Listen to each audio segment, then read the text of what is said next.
Hello student, कैसे हैं आप सब। उम्मीद करता हूं आप सब अच्छे होंगे, मस्त होंगे, बेहतर होंगे, आपकी पढ़ाई बेहतर चल रही होगी।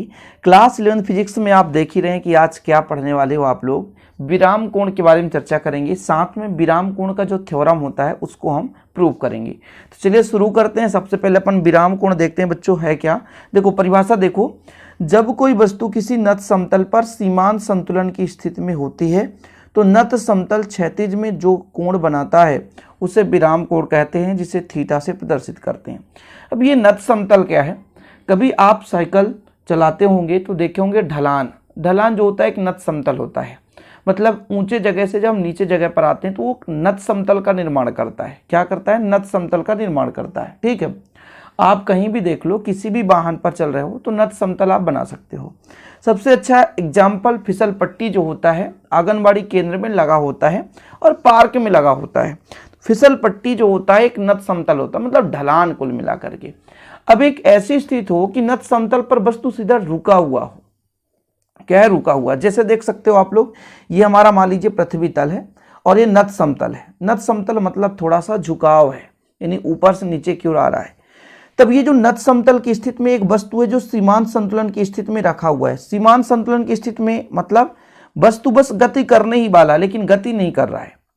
वस्तु एक ऐसी स्थिति पर है कि वो गति करने ही वाला है लेकिन गति नहीं कर रहा है बच्चों, तब वो कहलाता है सीमांत संतुलन की स्थिति में। क्या कहलाता है? सीमांत संतुलन की स्थिति में। यानी वस्तु गति करने ही वाला है लेकिन गति नहीं कर रहा है।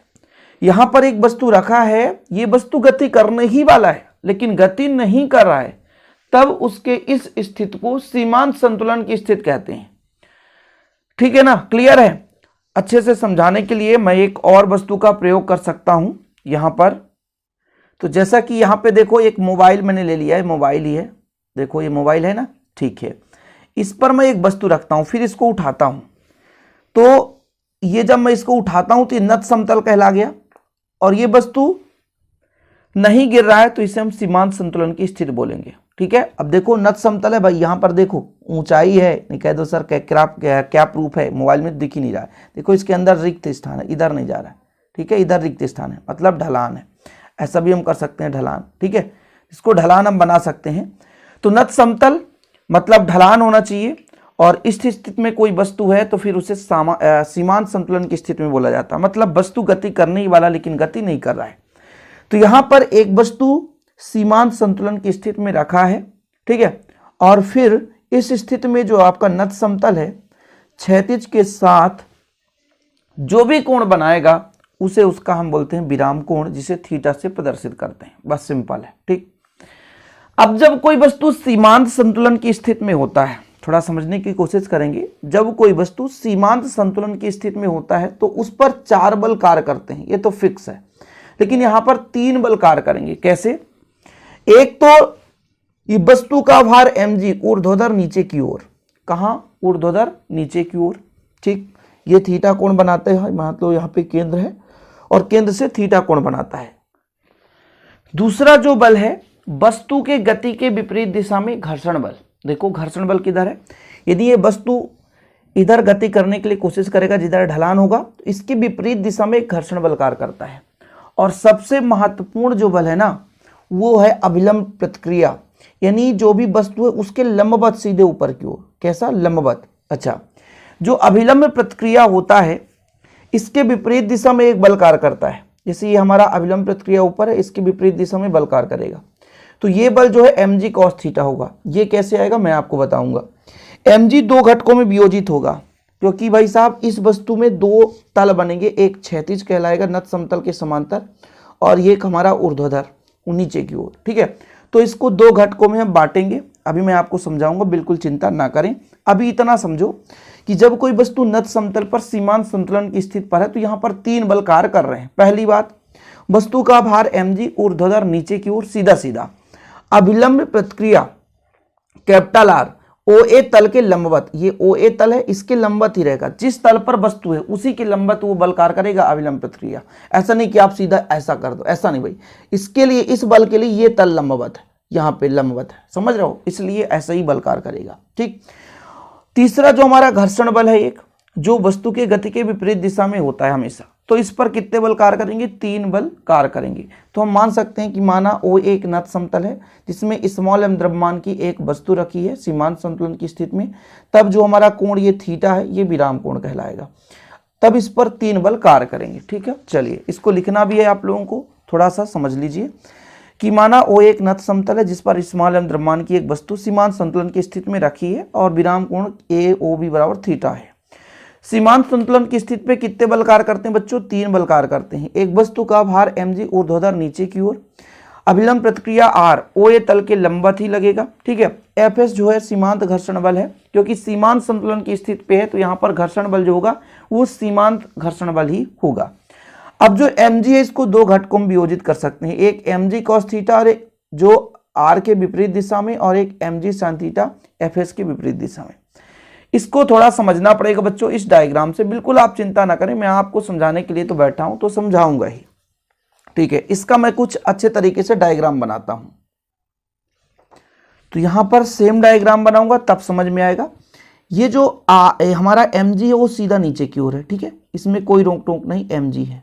ठीक, यहां पे बच्चों थीटा कोण बनाते हुए कुछ इस प्रकार से है। ठीक है, तब यहां पे इसको मैं यदि मिला दूं और यहाँ पे जो कोण बन रहा है वो थीटा, अब इसके सामने वाला भाग जो है लंब कहलाता है, कोण के थीटा मतलब जो भी कोण है थीटा है, इसके सामने वाला भाग जो है लंब कहलाएगा। सबसे बड़ी वाला जो भुजा है यहाँ पे ये mg है, सॉरी r नहीं है, mg है, तो ये कहलाएगा आपका कर्ण। क्या कहलाएगा, कर्ण। ठीक है, और ये जो हमारा आधार कहलाएगा, क्या बच्चों, आधार। ठीक है, यहां से आप निष्कर्ष निकालोगे, बिल्कुल चिंता ना करना।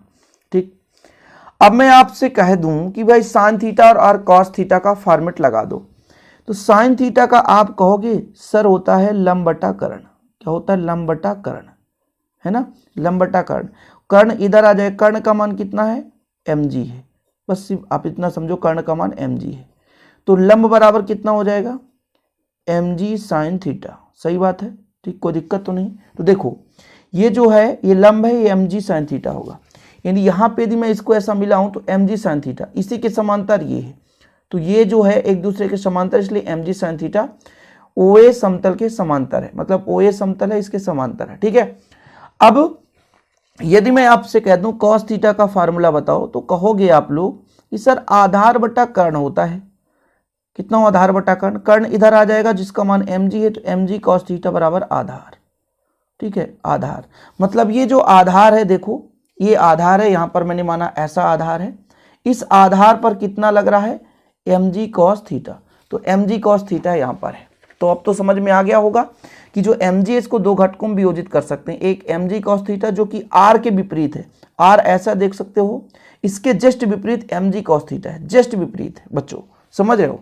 और ये mg sin थीटा देख सकते हैं जो fs के विपरीत है, मतलब fs का मान mg sin थीटा के बराबर हो सकता है और r का मान mg cos थीटा के बराबर हो सकता है, क्योंकि न्यूटन के गति का तृतीय नियम भी पढ़े हो कि प्रत्येक क्रिया के बराबर विपरीत प्रतिक्रिया होता है, और संतुलन की स्थिति में है, मतलब जितना बल आगे की ओर उतना बल पीछे की ओर, जितना बल ऊपर की ओर उतना ही बल नीचे की ओर। भाई r के विपरीत जस्ट कितना लग रहा है, mg cos थीटा, जो कि r और mg cos थीटा बराबर होगा। संतुलन का मतलब ये है, सीमांत संतुलन की स्थिति यही कहलाती है बच्चों, जितना बल ऊपर उतना बल नीचे, जितना बल इधर पीछे की ओर लग रहा है उतना ही बल आगे की ओर लग रहा है। इसलिए तो ये टीका है, कहीं भी यदि mg sin थीटा अधिक हो जाए तो ये सीधा नीचे गिर जाएगा। तो इसको हम 2 घटकों में बांट सकते हैं ना, बिल्कुल है, सिंपल है, कोई दिक्कत तो नहीं। तो थ्योरम आगे बढ़ाते हुए चलते हैं बच्चों कि यहाँ पर हमने कहा कि संतुलन की स्थिति में mg cos थीटा r के बराबर है, क्योंकि r के विपरीत है। ये आप कैसे समझोगे, r जो है mg cos थीटा के, fs का मान mg sin थीटा, fs का मान mg sin थीटा। अब एक काम करो, दोनों को भाग दे दो समीकरण 1 2 में, है ना। तो समीकरण जो हमारा mg sin थीटा है, mg sin थीटा, ये समीकरण 2 है, इसमें हम समीकरण 1 का भाग दे देंगे तो कितना हो जाएगा, fs बटा r। तो बच्चों ये mg से mg कट गया और साइन बटा कास होता है, यहाँ पे साइन थीटा बटा कास थीटा है बराबर fs बटा r, और जो साइन बटा कास होता है ना, ये tan थीटा के बराबर होता है। किसके बराबर होता है, tan थीटा के बराबर होता है। अच्छा, इसके पहले मैंने आपको एक और लेक्चर कराया था जिसमें बताया था बच्चों कि जो आपका स्थैतिक घर्षण गुणांक होता है μs, वो fs बटा r के बराबर होता है। यदि मैं यहाँ पे tan थीटा बराबर fs बटा r और यहाँ पर म्यू एस बराबर एफ एस बटा आर, तो ये दोनों बराबर है, तो ऐसा भी कह सकता हूँ म्यू एस बराबर कितना हो जाएगा tan थीटा। और यही हमारा क्या है, स्थैतिक घर्षण गुणांक और विराम कोण में संबंध। बस यही चीज तो है और कुछ है ही नहीं है, सिंपल है, समझ लो थोड़ा बहुत। देखो यहाँ पर आपका tan थीटा का फॉर्मेट आ चुका है, और चूंकि एफ एस बटा आर होता है म्यू एस, तो हमने म्यू एस बराबर tan थीटा निकाल दिया, यानी स्थैतिक घर्षण गुणांक का मान विराम कोण के स्पर्शज्या के बराबर होता है। सिंपल है, tan है मतलब स्पर्शज्या है, ये चीज हो गया। इसके पहले मैंने एक थ्योरम कराया था घर्षण कोण, जो कि घर्षण कोण आया था बच्चों, ये आया था म्यू एस बराबर tan लैम्डा, और ये हमारा विराम कोण का व्यंजक आया है म्यू एस बराबर tan थीटा। तो एक चीज तो है कि यहाँ भी जब हम बात कर रहे थे घर्षण कोण, वहां भी म्यू एस है, और हमारा विराम कोण यहाँ भी म्यू एस। तो जब म्यू एस बराबर, तो tan थीटा बराबर tan लैम्डा, tan से tan काट दो तो लैम्डा बराबर थीटा। मतलब इस प्रकार हम कह सकते हैं कि कोई वस्तु यदि सीमांत संतुलन की स्थिति में है, तो उस पर यदि विराम कोण जो होगा वो घर्षण कोण के बराबर होगा। घर्षण कोण भी तो कहीं ना कहीं बनेगा, यदि वस्तु पर घर्षण कार्य कर रहा है घर्षण बल, तो उसमें कहीं ना कहीं घर्षण कोण होगा। तो घर्षण कोण हमेशा विराम कोण के बराबर होता है, ये सिद्ध हो गया।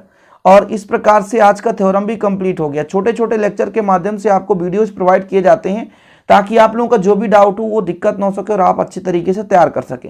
वीडियो पसंद आए तो लाइक करना ना भूलें, शेयर कर दें, और नोट्स लेना है तो कॉन्टैक्ट नंबर लिख लें। 100 रुपीज चार्ज लगता है 1 सब्जेक्ट का, 96 85 29 91 49। 100 रुपये चार्ज है, लेकिन बेहतर रूप से हैंड रिटेन नोट्स आपको दिए जाते हैं। ओके, व्हाट्सअप में आप मैसेज कर सकते हैं और देख सकते हैं बेहतर रूप से डेमो के फॉर्म में नोट्स, और अच्छे तरीके से लेकर तैयारी कर सकते हैं। जय हिंद, वंदे मातरम।